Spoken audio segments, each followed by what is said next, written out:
Membanggakan. Mantap. Pastor bangga sama kamu. Udah tak briefing jawabannya.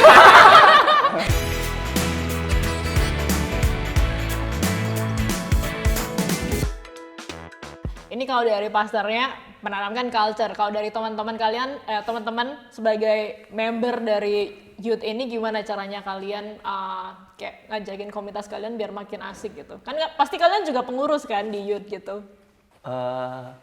Gimana ya? Kalau aku sendiri sih mungkin kurang lebih sama ya. Maksudnya kan ketika orang bergabung di suatu komunitas tuh ada kayak apa namanya seleksi alam gitu. Seleksi alam. Gitu kan. Tapi gimana caranya kita tuh menunjukkan bahwa ini loh hangatnya komunitas, ini loh hangatnya ketika kamu bergabung bersama kami, apa yang kamu dapat, apa yang kamu rasakan gitu. Jadi kayak lebih ke real testimoni ke mereka. Nanti gimana mereka menerima di hati mereka kan urusan pribadi gitu. Benar. Nah itu jadi kayak kita tunjukkan dulu, ini loh yang Tuhan lakukan di dalam kehidupan kita, asik kok bla bla bla gitu. Ngikut Tuhan tuh nggak seluat itu. Iya, nggak seserius gitu. yang aduh yang aku kata harus orang gini. ikut Tuhan tuh berat banget bla bla bla, enggak selalu ada kekuatan gitu. Benar. Dan aku ngajakin mereka untuk nggak terlalu hard selling sih. Dalam artian kayak ini gereja kita tuh begini itu nggak terlalu, dalam artian ya udah hidupi aja apa yang kita percayai gitu loh. Kalau istilahnya kalau aku ngomong sama mereka ya gereja, urusan orang ke gereja itu kayak salon cocok-cocokan sih. Iya. Ya kan nggak bisa dipaksakan Iya gitu kayak sih. ya Tuhan udah kasih jatah-jatah. Masa semua harus ke kita kan enggak. Dalam artian ya udah kita hidupi apa yang kita percayai dengan asik, dengan fun, dengan penuh kekeluargaan. Nanti kalau orang bergabung ya puji Tuhan, tidak ya berikan kepada Jemaat gereja yang lain gitu ya. Udah kan kita harus fair juga gitu loh. Karena benar, kan kita nggak bersaing gitu. Setuju gitu ya. Berarti mungkin sesekali kita ajak hangout, seru-seruan, main bola, main apa, rame-rame gitu ya. Betul. Nah, ketika mereka nanti suatu hari nih balik ke kotanya masing-masing gitu, atau mungkin cari kerja biasa di Jakarta, daftar jadi apa gitu. Nah, ekspektasimu apa ketika nanti mereka udah diutus untuk pergi ke daerahnya mereka?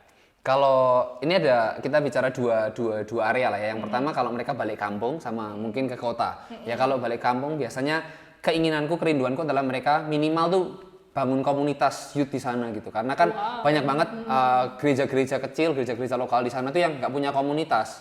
Anak-anak mudanya udah rusak lah dan sebagainya. Harapanku itu mereka setidaknya berkontribusi di dalam komunitasnya, membangun gitu. Nah, puji Tuhan sih beberapa aku lihat udah seperti itu. Wih, dalam artian ya mereka terjun langsung. Kenapa ya? Karena DNA-nya DNA komsel gitu loh. Nggak bisa kalau nggak berkomunitas kan. Kayak gitu orang yang udah hidup dalam komunitas tuh rasanya gatel kalau nggak berkomunitas kan. Nah, sama juga buat yang di luar kota. Yang pertama yang di kota ya, yang di kota ya harapanku adalah mereka gabung sama komunitas, tapi karena sudah ada komunitas biasanya, ya harapanku adalah misalnya mereka jadi dampak di tempat kerja. Nah, terutama kan mereka cari kerja tuh biasanya. Nah, at least memberitakan Injil di sana, melakukan misi kayak gitu. Atau mungkin bikin persekutuan kantor kayak apa inisiasi itu.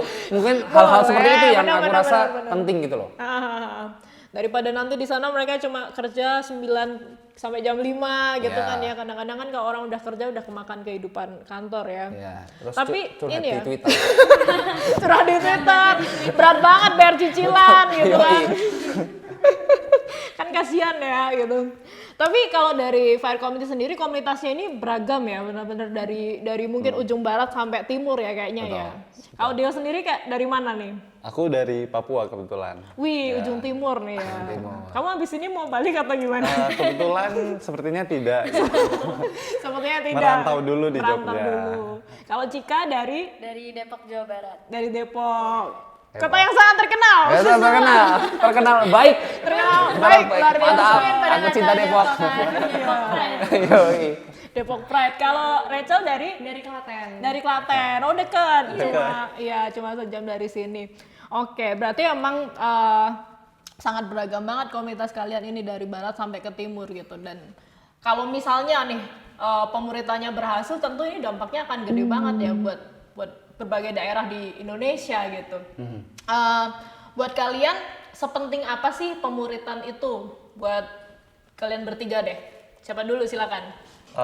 Pertama tuh penting banget menurutku karena ketika kita mengikut Tuhan, kita tentu saja nggak cuma pengen jadi bayi rohani terus kan, pengen ada kedewasaan di situ. Wow, bertumbuh ya. Benar. Nah kedua, melalui pemuritan tuh aku belajar untuk mengenal Tuhan lebih lagi di situ.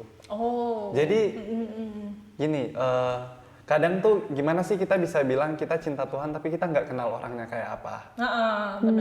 Tapi dari pemuritan kita kan belajar gimana sih sifat-sifat Tuhan. Bener. Dasar-dasar kekristenan juga diajarkan. Jadi di situ iman kita ke Tuhan tuh semakin kuat. Iya. Gitu. Akan ada bedanya ketika orang ngikut pemuritan sama enggak.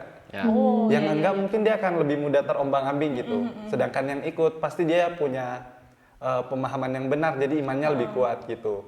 Iya. Nah yang terakhir, melalui pemuritan kita juga belajar untuk memuridkan. Wih, Gimana sih mantep membawa banget. jiwa-jiwa lebih lagi gitu. Keren, Membanggakan. Mantap. Pastor bangga sama kamu. Udah tak briefing jawabannya. Udah belajar ya? Semalam udah belajar. Tentu saja ini real testimoni. Real testimoni ya. Testimoni. Kamu sendiri berarti pemuritan dong? Iya, Pemuritan. kebetulan sudah memuridkan. Gitu. Wih. Itu adalah hasil dari mengikuti pemuritan. Jadi jangan lupa, jangan cuma berkomunitas, tapi ikut pemuritan. Itu dia, gitu. Kalau Cika, Kalau dari aku seperti yang kita tahu itu kan ada di firman Tuhan juga ya di Matius 28 ayat 19 sampai 20 gitu. Itu kan maksudnya amanat agung gitu ya. Iya. Berarti sebenarnya itu adalah hal yang esensi untuk Iya. gereja atau komunitas gitu yang sebenarnya berarti gereja atau komunitas yang saat itu dilihat bukan dari seberapa banyak jumlah jemaatnya gitu, tapi bagaimana pertumbuhan jemaatnya hari demi hari gitu kan. Dan itu juga ngingetin aku sama Pastor L tuh pernah waktu nge-briefing para pelayannya gitu ya. kemarin apa? Semalam. Iya semalam ngingetin para pelayannya gitu kalau misalkan gereja gitu komunitas tuh bukan cuma tempat kita para pelayan untuk kesannya dimanfaatkan untuk melayani Tuhan gitu Iya loh, banget tapi dong ya. benar karena kayak percuma melayani Tuhan tapi nggak diperhatikan bagaimana pertumbuhannya, pengenalannya akan Tuhan gitu kan. Apalagi seperti yang kita tahu anak muda nih rata-rata lagi on fire banget kan dalam Iya. melayani Tuhan, dalam Iya. mengembangkan talentanya gitu. Nah itu kan juga penting untuk diiringi dengan pengenalan akan Kristus yang benar gitu Iya, kan. benar-benar. Dan itu relate banget sama kehidupan sehari-hari kita dalam memuridkan dan dimuridkan gitu. Gimana kita bisa kenal Kristus bukan cuma dari bacaan, bukan cuma dari pengalaman kita dengan Tuhan sendiri, tapi melihat Kristus dari kehidupan orang lain juga gitu kan. Jadi kayak benar-benar itu tempatnya kita untuk menghidupi apa yang kita tahu dan belajar juga dari orang lain gitu sih. Benar ya. Amin. Amin. Jawaban yang luar biasa. Ini keren-keren ya anak fire ya. Nggak salah pilih orang. Gak sia-sia.